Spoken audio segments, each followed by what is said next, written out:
আসসালামু আলাইকুম, আপনাদের সবাইকে আমাদের সফটওয়্যার ইঞ্জিনিয়ারিং এবং প্রজেক্ট ম্যানেজমেন্টের যে প্লেলিস্টটা আমরা কন্টিনিউ করতেছি সেখানে সবাইকে স্বাগত। আজকের ভিডিওটার মধ্যে আমরা যে বিষয় নিয়ে আলোচনা করব এটা অনেক বেশি গুরুত্বপূর্ণ একটা বিষয়, সেটা হচ্ছে বি মডেল, যাকে আমরা high precision quality assurance model বলে থাকি। যেমন হচ্ছে যে এটা কেন বলে থাকি, কারণ এটা হচ্ছে আপনার ডেভেলপমেন্টের সাথে সাথে আমরা হচ্ছে সমান্তরালভাবে টেস্টিং প্রসেসটাও করে থাকি। সো আপনারা এখানে দেখতে পাচ্ছেন বি মডেলের একটা আকৃতি আমরা দিয়েছি। সো এখানে আপনারা দেখতে পাচ্ছেন যে ভেরিফিকেশন, দেন হচ্ছে ভ্যালিডেশন। সো আমরা এখানে উপর থেকে যদি আসি, সো এখানে আপনারা দেখতে পাচ্ছেন যে রিকোয়ারমেন্ট এমন এখানে আমরা ভ্যালিডেশনের মধ্যে করছি হচ্ছে অ্যাকসেপ্টেন্স টেস্ট। সো আমরা যেই প্রসেসটাই শেষ করি না কেন, সবগুলো প্রসেসের মধ্যে আমরা টেস্টিং কিন্তু চালায় যাব। দেন হচ্ছে ইমপ্লিমেন্টেশন, যেটা হচ্ছে আমরা কোডিংয়ের পার্ট। সো আমরা এই ভ্যালিডেশন মডেলটা হচ্ছে আমাদের যে ডকুমেন্টেশনের পার্টটা আছে বা হচ্ছে সিস্টেমটার ডিজাইনিং যে পার্টটা আছে, architecture design, system design, so সেই ক্ষেত্রে হচ্ছে ডকুমেন্টেশনের যেগুলো পার্ট আছে অথবা আর্কিটেকচার ডিজাইনের যে পার্টটাগুলো আছে সেগুলো আমরা একদম হাইলিভাবে ভ্যালিডেশন অথবা হচ্ছে ভেরিফিকেশন করে থাকি, টেস্টিং করে থাকি, যাতে করে ইমপ্লিমেন্টেশনে আমাদের ভুল না হয়। সো চলুন আমরা একটু সামনের দিকে আগাই, ভালো লাগবে আশা করি আপনাদের কাছে। এখানে আমরা দেখছি হচ্ছে আমরা যে বি মডেলটা দেখতেছি বা পড়তেছি সেটার হচ্ছে কোর কনসেপ্টগুলো কী কী। বি মডেলের মূলত দুইটা কোর কনসেপ্ট রয়েছে, একটা হচ্ছে আপনার ভেরিফিকেশন অ্যান্ড ভ্যালিডেশন। সো আমরা যদি ভেরিফিকেশনের মধ্যে আসি, সো সেইখানে হচ্ছে আমাদেরকে একটা কোশ্চেন জিজ্ঞাসা করবে, ঠিক আছে? ধরেন আপনাকে একটা কোশ্চেন জিজ্ঞেস করলো যে আমরা ভেরিফিকেশনটা কি করব, then here is are we building the product right. So অর্থাৎ আমরা কি ঠিক নিয়ম মেনে কোড করছি কি না। এটি একটি প্রসেস ওরিয়েন্টেড এবং ডকুমেন্ট ডেডিকেটেড ধাপ, যা বি মডেলের বাম দিকে থাকবে। ওকে, সো এখানে আমরা হচ্ছে কোন মডেলটা, আমরা কি রাইট প্রোডাক্ট বানাইতেছি কিনা, যে we are building the product right. Okay, are you building the right product. Okay, then হচ্ছে ভ্যালিডেশনের মধ্যে আমরা যদি যাই, সো এখানেও আমাদেরকে একটা কোশ্চেন জিজ্ঞেস করবে। সো এই কোশ্চেনটা কি, are you building the right product. So আপনি কি, এটার অর্থ কি? সো এটার অর্থ হচ্ছে যে আপনি কি সঠিক প্রোডাক্টটা বানাচ্ছেন কি না, অর্থাৎ যে ইউজার আপনার কাছে যে রিকোয়ারমেন্ট দিয়েছিল, যে সফটওয়্যারটা চেয়েছে, সেই সফটওয়্যারটা কি আসলেই সেটা যেটা আমরা ডকুমেন্টেশন করতেছি বা আমরা যেটা প্ল্যান করতেছি। সো এটা হচ্ছে পুরোটা একটা প্রোডাক্ট ওরিয়েন্টেড বিষয়, যেখানে হচ্ছে আমরা চিন্তা করি এক্স্যাক্ট ওই প্রোডাক্টটা বা ওই সফটওয়্যারটা আমরা পাচ্ছি কি না। সো এই জন্য বি মডেলটার মধ্যে আমরা একদম ভুল করার কোনো সম্ভাবনা নেই, কারণ আমরা ভেরিফিকেশনের সাথে সাথে ভ্যালিডেশন করতেছি, এটা সমান্তরালভাবে চলতেছে। সো আশা করতেছি এতটুকু আমরা আপনারা বুঝতে পেরেছেন। সো এখানেও একটু এক্সাম্পলও যদি আপনারা দেখেন, যে রিভিউ, তারপরে ইন্সপেকশন, তারপরে প্রসেস, সো এগুলো আছে। দেন হচ্ছে আমরা টেস্টিং, ইউনিট টেস্টিং, আমাদের টেস্টিংয়ের যে পার্টগুলো সেগুলো আমরা ভ্যালিডেশনের মধ্যে রাখতেছি। দেন হচ্ছে আমরা যদি এখানে আসি, যে আমাদের যে টপোলজি বা আমাদের যে স্ট্রাকচার বা কাঠামো, বি মডেলের যে কাঠামোটা, সো এই কাঠামোটা এখানে আমরা একটু ভালো করে দেখতে পাচ্ছি। সো আমরা যদি বাম দিকে লক্ষ্য করি, সো বাম দিকে আপনারা দেখবেন যে হচ্ছে ভেরিফিকেশন যে স্কোপ, ভেরিফিকেশন স্লোপ, ভেরিফিকেশন স্কোপটা আছে এখানে আছে হচ্ছে একদম আমরা রিকোয়ারমেন্ট অ্যানালাইসিস থেকে শুরু করে ইমপ্লিমেন্টেশন পর্যন্ত সবগুলা ধাপই গুলো এখানে রয়েছে। সো একদম রিকোয়ারমেন্ট অ্যানালাইসিস থেকে একদম ইমপ্লিমেন্টেশন পর্যন্ত সবগুলা ধাপ আমরা এখানে দেখতে পাচ্ছি। ওকে, আর আমরা যদি ডান পাশে তাকাই, সেখানে আমরা দেখতে পাচ্ছি যে আমাদের ভ্যালিডেশন। সো এখানে ভ্যালিডেশনের মধ্যে আমরা একদম কি করি, ইউনিট টেস্টিং থেকে শুরু করে একদম অ্যাকসেপ্টেন্স টেস্ট পর্যন্ত করে থাকি। সবগুলা ফেজ এখানে রয়েছে, সবগুলা ফেজ আমরা ধাপে ধাপে করি। সো এই জন্য হচ্ছে আমাদের এই বি মডেলের মধ্যে টেস্টিংয়ের সাথে সাথে ভেরিফিকেশনের সাথে সাথে টেস্টিংও হয়ে থাকে। সো এই জন্য এটা সরাসরি কোনো আমাদের যে ভুল হওয়ার সম্ভাবনা সেটা অনেক বেশি কমিয়ে ফেলে। সো এই ফেজটাকে বলা হয় করসপন্ডিং বা ফেস করসপন্ডিং, ঠিক আছে। সো এখানে দেখতে পাচ্ছেন ফেস করসপন্ডিং ফেস। সো এখানে হচ্ছে টেস্টিংও চলতে থাকে আমাদের ধাপে ধাপে। ওকে,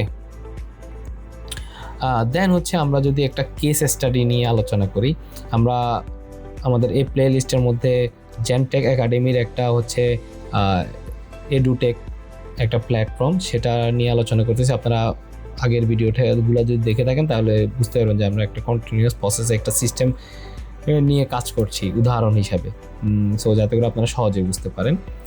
সো এখানে আমরা যদি দেখি যে আমাদের যে শিক্ষার্থীরা রয়েছে তারা স্ট্রাইপ হচ্ছে একটা পেমেন্ট সিস্টেম, বা SSL কমার্স আমরা বাংলাদেশে যেটা ইউজ করি, মধ্যে 60 সেকেন্ডের মধ্যে পেমেন্ট কমপ্লিট করবে। যখন আমরা এই রিকোয়ারমেন্টটা অ্যানালাইসিস করছি ঠিক তখনই আমরা এর বিপরীতে অ্যাকসেপ্টেন্স টেস্টিং যেটা আমরা দেখলাম এর প্ল্যান করে ফেলবো। যখন আমরা এটা রিকোয়ারমেন্ট নিচ্ছি তখন আমাদের অ্যাকসেপ্টেন্স টেস্টিংয়েরও টেস্টিংটা কীভাবে করবো সেটা প্ল্যান করে ফেলবো। অর্থাৎ পেমেন্ট শেষে স্টুডেন্ট ড্যাশবোর্ডে লোড হচ্ছে কি না বা কনফার্মেশন ইমেল 30 সেকেন্ডের মধ্যে যাচ্ছে কি না তা আমরা একদম শেষে এই প্ল্যান অনুযায়ী চেক করব, ঠিক আছে। সো আমরা এটা প্ল্যান করে ফেলছি যে আমাদের এটা আমরা কত সময় লাগবে সেটাও আমরা প্ল্যান করে রেখে দিচ্ছি। দেন হচ্ছে যখন আমাদের ডেভেলপমেন্ট শেষ হবে তখন আমরা টেস্টিংয়ে যাতে একদম অ্যাকুরেট সেম রেশিওটা পাই, যে 30 সেকেন্ডের মধ্যে তার কাছে কনফার্মেশন ইমেল আসতেছে কিনা এবং 60 সেকেন্ডের মধ্যে লোডিং টাইম সব কিছু সম্পূর্ণ হয়ে যাচ্ছে কিনা, স্টুডেন্ট কি বসে থাকছে না তো। সো এই জিনিসটা আমরা টেস্ট কীভাবে করবো সেই প্রসেসে আমাদের ইমপ্লিমেন্টেশনটা করতে হবে। ওকে, যাতে করে টেস্টিংও আমরা অ্যাকুরেট রেজাল্টটা পেয়ে থাকি। দেন হচ্ছে আমরা যদি আরেকটা জিনিস দেখি এখানে, সো আমরা যখন আমরা মডিউল ডিজাইন করছি তখন আমাদের ফোকাস থাকে হচ্ছে ছোট যে ছোট পার্টে আমরা কাজ করি, যেমন হচ্ছে লগ ইন বাটন এবং ভিডিও প্লেয়ার বাটন নিয়ে যদি আমরা কথা বলি। সো যখন এই মডিউলটা ডিজাইনের পর ভিডিও যে বাটনটা আছে সেটার মধ্যে আমরা ইউনিট টেস্টিং করতে চাই, ঠিক আছে। তো আমাদের আলাদা চেক করি যে লগ ইন বাটন ক্লিক করলে বা সাবমিট হচ্ছে কি না, লগ ইনের জন্য সাবমিট হচ্ছে কি না, এবং হচ্ছে ভিডিও বাটনটা যদি আমরা ক্লিক করি সেটা কি প্লে পজ হচ্ছে কি না, সেটার যে ইউনিট টেস্টিং। সো আমরা এখানে হচ্ছে মডেল ডিজাইন করতেছি, মডেল ডিজাইনের সাথে সাথে আমাদের ইউনিট টেস্টিংয়েরও প্ল্যানটা আমরা করে ফেলতেছি।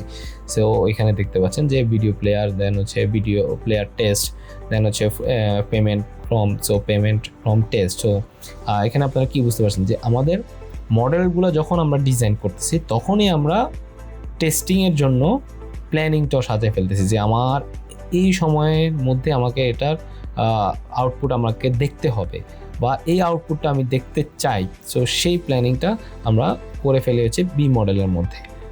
সো এখন এখানে যদি আমরা আসি যে বটম লাইনের কোডিংয়ের ক্ষেত্রে, সো বি মডেলের একদম বটম লাইনের যে তীক্ষ্ণ বিন্দুটা আপনারা এখানে দেখতে পাচ্ছেন, সো তীক্ষ্ণ বিন্দু যে এটা এখানে আপনারা দেখতে পাচ্ছেন, সো সেটা হলো ইমপ্লিমেন্টেশন বা কোডিংয়ের কাজ করা বা তৈরি করা। এটি একমাত্র ধাপ যেখানে অ্যাকচুয়াল সফটওয়্যার তৈরি করা হয়। বাকি সব ধাপে হচ্ছে মূলত ডকুমেন্টেশন তৈরি করে। মনে রাখবেন যে এই পয়েন্টে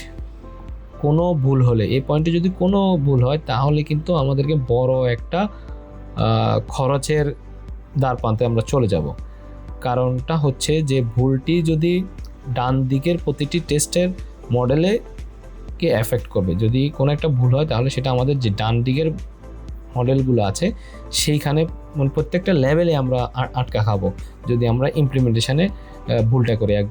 আমরা ডিজাইন যেটা করছি মডেল ডিজাইন একদম ওইটার সাথেই যদি আমরা ইমপ্লিমেন্টেশন করতে না পারি তাহলে কিন্তু আমরা প্রত্যেকটা ধাপে আটকা খাবো। কারণ সেটা হচ্ছে আমরা আগে থেকেই তো প্ল্যান করে রাখছি যে আমাদের এই মডেলটা এই রকমের ফাংশনালিটি থাকবে, এই আউটপুটটা আমরা পেতে চাই।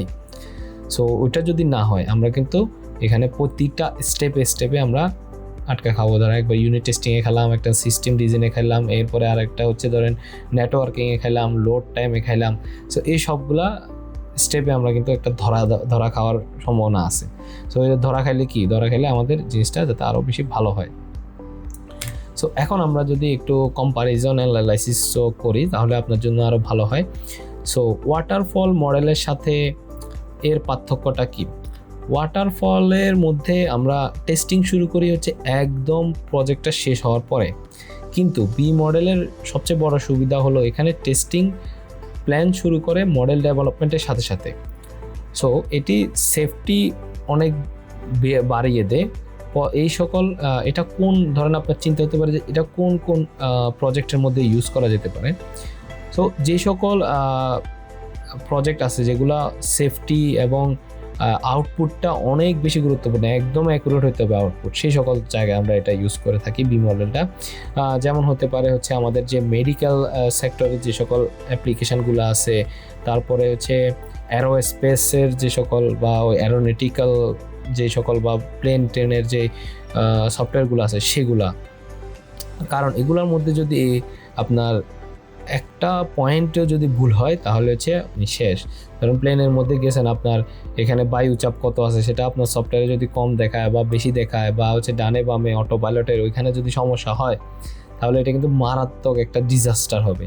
সো এই জন্য কিন্তু এই সকল ক্ষেত্রে আবার হসপিটালের যে সকল অ্যাপগুলো আছে, একদম হসপিটাল ম্যানেজমেন্ট বলেন, তারপরে হচ্ছে আমরা যে বিভিন্ন টেস্ট করাই, সো টেস্টের রেজাল্ট আসার জন্য যে সফটওয়্যারগুলো আছে ওইগুলো হচ্ছে একদম মানে পুঙ্খানুপুঙ্খানুভাবে হচ্ছে টেস্টিং করা হয়, বা আমাদের আউটপুটটা আগে থেকেই প্ল্যান করে রাখা হয় যখন আমরা মডেল ডিজাইন করি। কারণ ওগুলোর মধ্যে যদি ভুল হয় তাহলে কিন্তু আপনি মারাও যেতে পারেন। আপনার টেস্টের রেজাল্ট আসছে একটা আর আপনি সফটওয়্যারে দেখাচ্ছে একটা, তো এটা তো অনেক বেশি মারাত্মক বিষয়, ঠিক আছে না?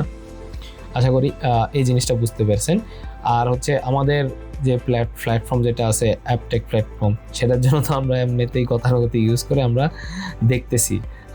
সো আমরা হচ্ছে এটার উদাহরণ হিসাবে নিচ্ছি আর কি। সো এখন আমরা যদি পরিশেষে আসি যে আমাদের ইঞ্জিনিয়ারিং, এই মডেল ইঞ্জিনিয়ারিং প্র্যাকটিসটা হলো quality is built in, not added on.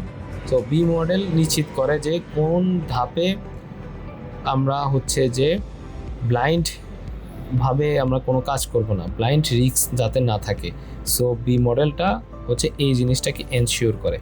So ওই জন্য এখানে বলা হয়েছে যে quality is built in, not add on. Okay, so আশা করতেছি আপনারা বি মডেল সম্পর্কে একটু ধারণা পাইছেন যে বি মডেলটা কী এবং কেন ইউজ করা হয়। আশা করি আপনাদেরকে বুঝাতে পারছি। সো এটা একটু কমপ্লিকেটেড জিনিস। সো যদি বুঝে থাকেন বা আপনাদের যদি কোনো কোশ্চেন থাকে তাহলে অবশ্যই কমেন্টে জানাবেন, এবং ভালো লাগলেও কমেন্ট জানাতে পারেন, লাইক দিতে পারেন। সো সবাইকে অনেক অনেক ধন্যবাদ। আল্লাহ হাফেজ।